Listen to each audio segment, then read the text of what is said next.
नमस्कार दोस्तों, इस वीडियो में मैं आपको आरबीएसई बोर्ड परीक्षा 2026 क्लास 12th फिजिक्स पेपर की आरबीएसई द्वारा जारी ऑफिशियल आंसर की के बारे में बताऊंगा। वीडियो आप एंड तक जरूर देखें। ऑफिशियल आंसर की द्वारा आप हर एक प्रश्न का सही उत्तर पता कर सकते हैं, जिससे आपको ये आसानी हो जाएगी कि आपके फिजिक्स के पेपर में कहां से कितने अंक कटेंगे या आपके कितने अंक बोर्ड एग्जाम में आएंगे। तो हम ले रहे हैं फिजिक्स की ऑफिशियल आंसर की। ये फिजिक्स का पेपर है और सबसे पहले एमसीक्यू की बात कर रहे हैं। ये पहला प्रश्न है, 2 माइक्रोकुलाम और 3 माइक्रोकुलाम आवेश के दो गोले वायु में परस्पर 20 सेंटीमीटर की दूरी पर स्थित हैं। इन गोलों के मध्य कार्यरत विद्युत बलों के परिमाण का अनुपात होगा। तो इसमें माना गया है 1:1। रैखिक आवेश घनत्व का एसआई मात्रक है, तो इसमें माना है कूलम प्रति मीटर। अगला जो क्वेश्चन है, समविभव पृष्ठ और विद्युत क्षेत्र रेखाओं के मध्य कोण, इसमें माना है 90 डिग्री। निम्नलिखित में से पैरा विद्युत पदार्थ होते हैं, इसमें माना गया है अर्धचालक, ऑप्शन ए।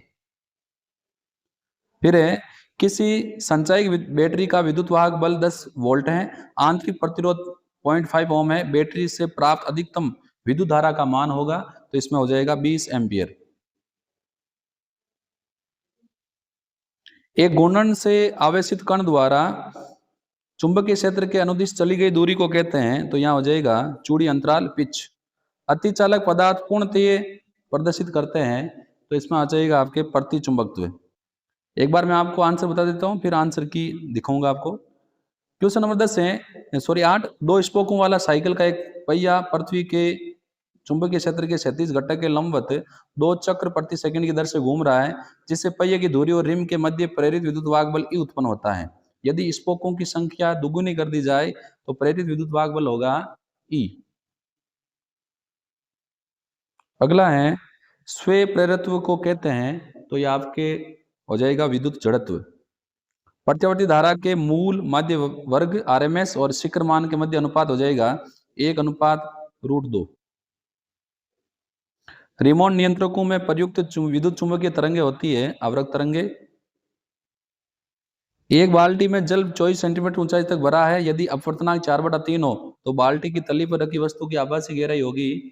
इसमें आपके क्वेश्चन नंबर 12 जो है, इसमें माना गया है 18 सेंटीमीटर।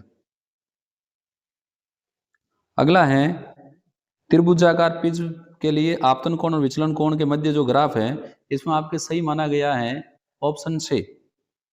मैंने ऑलरेडी फिजिक्स की आंसर की अपलोड कर रखी है, आशा करता हूं वो वीडियो आपने देख रखा होगा। नहीं देखा तो आप आराम से देख सकते हैं। किसी तरंगाग्र पर स्थित किन्हीं दो बिंदुओं के मध्य कलांतर, क्वेश्चन नंबर 14, इसमें आपके माना गया है ए 0 डिग्री। अगला है 15वां क्वेश्चन, 4 धातुएं पी क्यू आर एस के कार्यफलन दिए हुए हैं, न्यूनतम देली आवृत्ति किसकी होगी, पी की। अब लेते हैं क्वेश्चन नंबर 16, गाइगर मार्शल प्रकीर्णन प्रयोग में प्रयुक्त रेडियो एक्टिव स्रोत होता है बिस्मिथ का, ऑप्शन बी सही माना गया है। 17वां क्वेश्चन जो है, ताप नाभिकीय संलयन के लिए आवश्यक ताप होना चाहिए, इसमें आपके माना गया है 10⁸ केल्विन। अगला है, यदि कार्बन सिलिकॉन जर्मेनियम के लिए ऊर्जा बैंड अंतराल E1 E2 E3 हो तो सही संबंध होगा। ये आपके 18वां जो क्वेश्चन है, इसमें माना गया है सही ए। तो ये थे अपने एमसीक्यू प्रश्न। अब मैं आपको ऑफिशियल आंसर की दिखा देता हूँ, बोर्ड द्वारा जारी। ये देखो, पहले में 1:1 कूलम प्रति मीटर 90 डिग्री, अचालक 20 एम्पियर, और फिर अगले में माना गया है चूड़ी अंतराल, प्रति चुंबकत्व ई, विद्युत जड़त्व 1:√2। फिर ये अवरक्त तरंगे 18 सेंटीमीटर माना गया है, और ये ऑप्शन से इसमें करेक्ट ग्राफ वाले में। फिर इसमें 0 डिग्री है, इसमें पी माना गया, इसमें बे बिस्मिथ वाला, और इसमें 10⁸ केल्विन, और E1 E2 E3। तो ये थे आपके एमसीक्यू। अब मैं एक बार आपको खाली जगह वाले क्वेश्चन के सही आंसर बताता हूँ, फिर हम बात करेंगे ऑफिशियल आंसर की। पहला जो इसमें क्वेश्चन है, वह अधिकतम विद्युत क्षेत्र जिसे कोई पराविद्युत माध्यम बिना भंजन के सहन कर सकता है माध्यम की पैरा विद्युत सामर्थ्य कहलाती है। अगला है, दिए गए परिपथ में धारा I का मान कितना होगा 1। किसी वोल्टमीटर के विक्षेप प्रति एकांक वोल्टता को क्या कहते हैं? वोल्टता सुग्राहिता। चुंबकीय क्षेत्र रेखा के किसी बिंदु पर खींची गई स्पर्श रेखा उस बिंदु पर परिणामी खाली जगह की दिशा बताती है, चुंबकीय क्षेत्र की दिशा।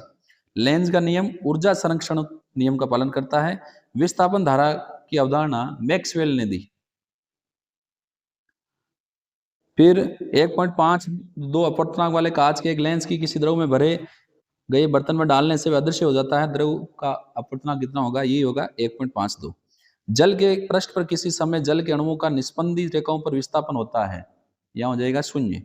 यदि किसी फोटोन की तरंग दैर्ध्य आधी कर दी जाए तो आवृत्ति कितनी हो जाएगी? दुगुनी। इसमें 0.10 किलोग्राम द्रव्यमान की वस्तु 10 मीटर प्रति सेकंड की चाल से गतिमान है। इससे संबंध तरंग की ब्रोगली तरंग दैर्ध्य होगी 6.63 10 to -34 हो जाएगा। तो ये मैं बता देता हूँ आपको ऑफिशियल आंसर की।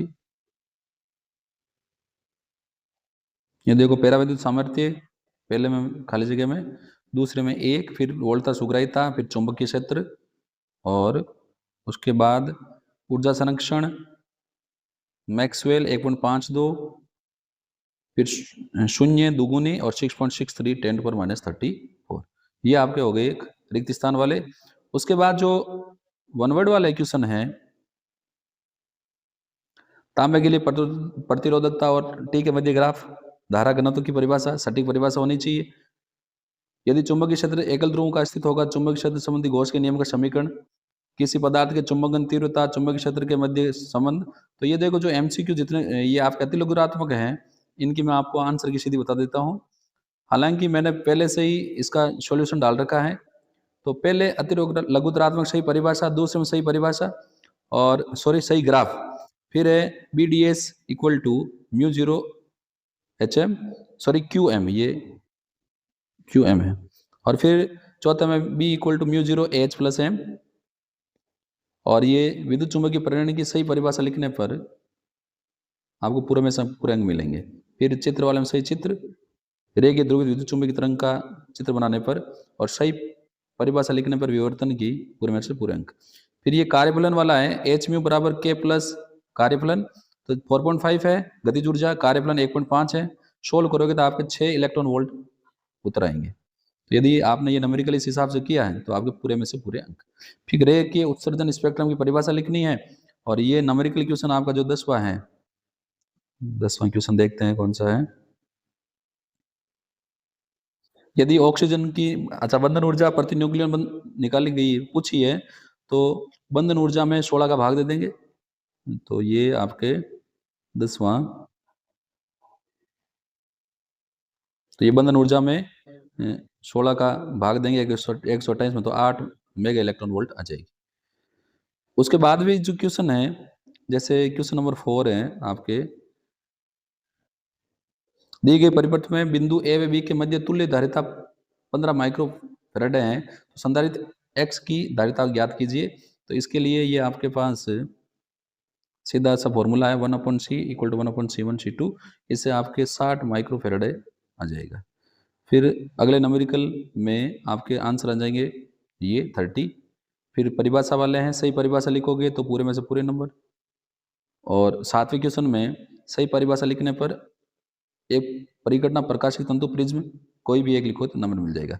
स्नेल का सही नियम व्युत्पन्न करोगे तो आपको पूरे में से पूरे अंक मिलेंगे।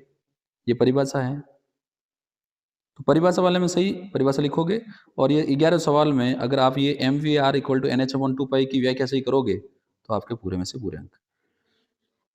उसके बाद ये परिभाषा वाले में सही परिभाषा है। और 14 जो क्वेश्चन है, ये अगर आपने प्राप्त कर लिया है और सही चित्र बनाया है, ऐसे ही सेकंड में ये डेरिवेशन आपने ले लिया है और सही चित्र बनाया तो आपके नंबर पूरे। फिर ये 15वें क्वेश्चन का आंसर है, मिला सकते हैं आप। इस पर ये 16वें और ये 17वें का सूत्र ये है, ये लिखोगे तो 1 नंबर। और चुंबकीय क्षेत्र ये प्राप्त कर लिया, सही चित्र बना दिया तो आपको 3 नंबर। और ऑप्शन में सही नियम लिख दिया, ये आपने डेरिवेशन लेके आगे सही चित्र बना दिया तो आपको 4 में से 4 अंक पूरे मिल जाएंगे। 18वां जो है निबंधात्मक, उसमें पहले मैं सही परिभाषा ये सिद्ध कर दिया F=R/2 और सही किरण चित्र बनाया, 4 में से 4 अंक। ऐसे अथवा वाले में सही परिभाषा 1 नंबर, ये आपने डेरिवेशन लेके आ गए 2 नंबर और सही किरण चित्र बनाओगे तो 1 नंबर। इस प्रकार आपको अंक मिल जाएंगे। तो प्यारे बच्चों, मैंने आपको, कई बच्चों ने कहा कि 12th केमिस्ट्री की जब मैंने ऑफिशियल आंसर की डाली तो बच्चों ने कहा कि सर आप 12th फिजिक्स की भी डालो, तो इसीलिए मैंने 12th फिजिक्स की डाली है। यदि आपने अभी तक मेरे यूट्यूब चैनल को सब्सक्राइब नहीं किया है तो जल्दी से मेरे यूट्यूब चैनल को सब्सक्राइब करें और वीडियो को अपने फ्रेंड्स के साथ ज़्यादा से ज़्यादा शेयर करें, वीडियो को लाइक करें। हम फिर मिलेंगे। धन्यवाद।